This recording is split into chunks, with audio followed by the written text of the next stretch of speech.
Hey everyone, I want to welcome you guys to my Templar Executioner build.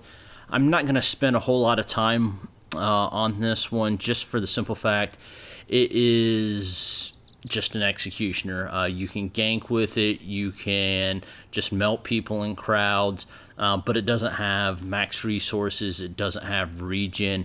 It has one thing: it hits like a truck. That's all it's designed to do, and it does it very well.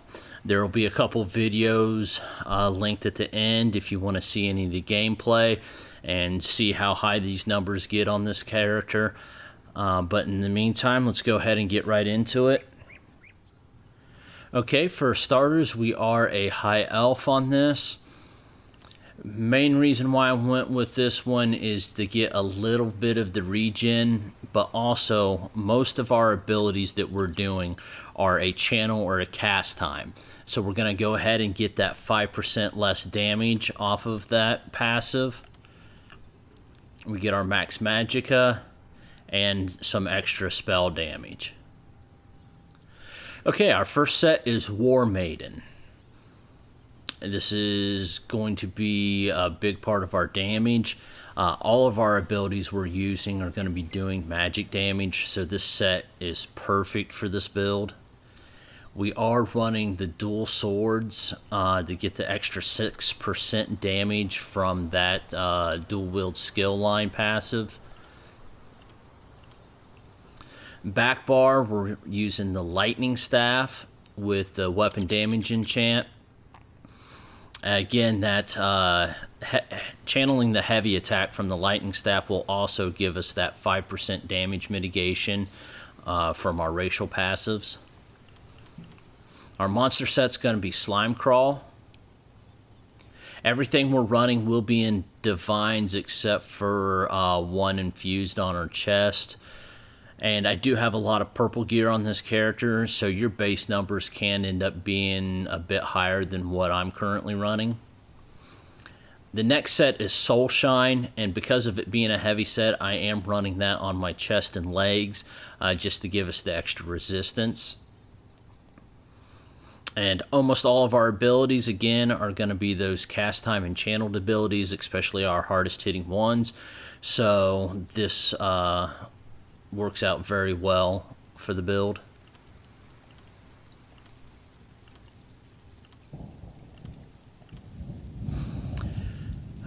Gonna go ahead and get one Bloodthirsty with the spell damage, running all spell damage for our jewelry, 2 of them infused.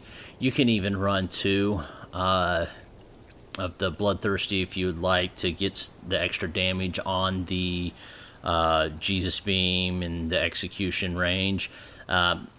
Even without it, I've already had ticks as high as 17k on people for the Jesus Beam, so I don't know that it's really needed. I like the base a little bit more. For food, you can run either your Tri-Stat or Witch Mother for the little bit of extra recovery. I do prefer the Tri-Stat just so I can get a few more dodge rolls off if needed. And of course, for the Mundus Stone, I'm running Apprentice to get that extra spell damage. For CP, we are running 56 into Warlord, 23 into Sprinter, 37 into Tenacity, 56 into Arcanist, 43 into Mooncalf. The extra points into Shade, and 51 into Tumbling. 51 into Elfborn, 49 into Elemental Expert, 58 into Spell Erosion, 56 into Master of Arms, and 56 into Thaumaturge. For our resistances, we're going 51 into Ironclad, 34 into Spell Shield, 56 into Resistance, 35 into Light Armor, 20 into Thick Skinned, 37 into both Elemental Defender and Hardy. For our skills, we're going to start out with Total Dark. This is a great way to get some healing and stay aggressive while we're helping to protect ourselves and being a little bit defensive. Radiant Oppression is probably one of the most overpowered executes in the game.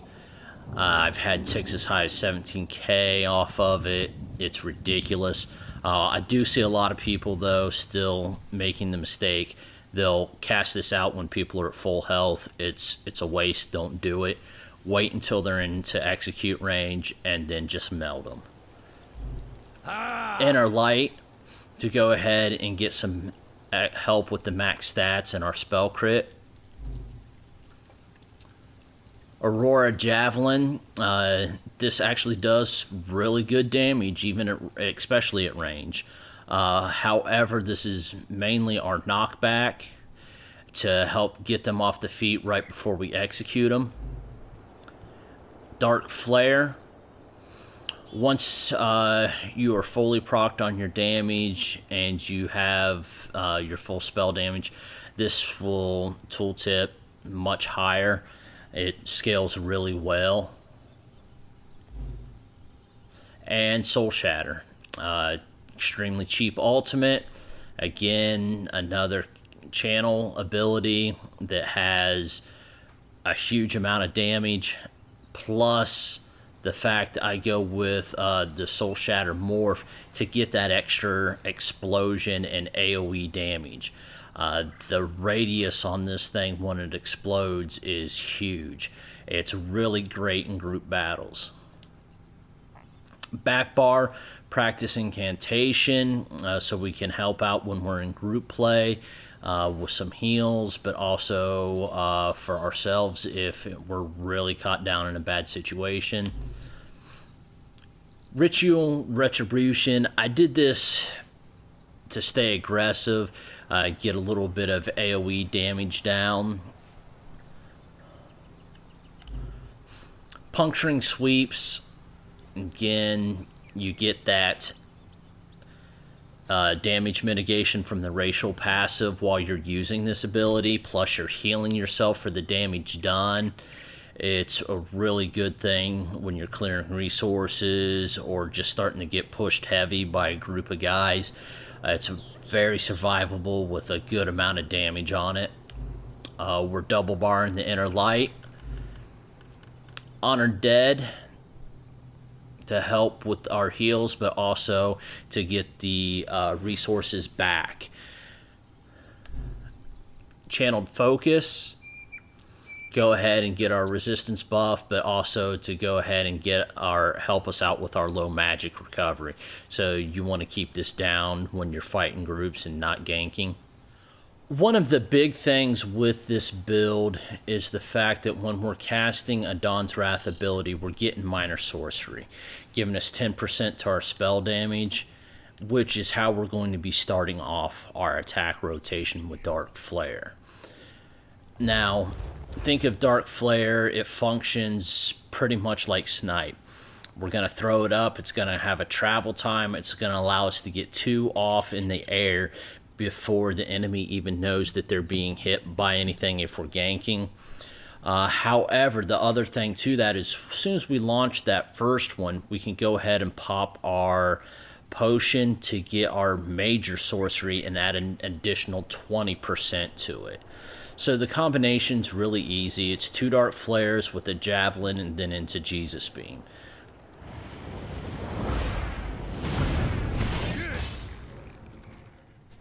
Alright everyone, I want to thank you for taking the time to watch the video. If you have any questions, leave them down below. And if you like the content, please subscribe and hit the bell for future notifications. And again, we have these additional gameplay videos up that you can click on the links above to check that out. Thanks for your time.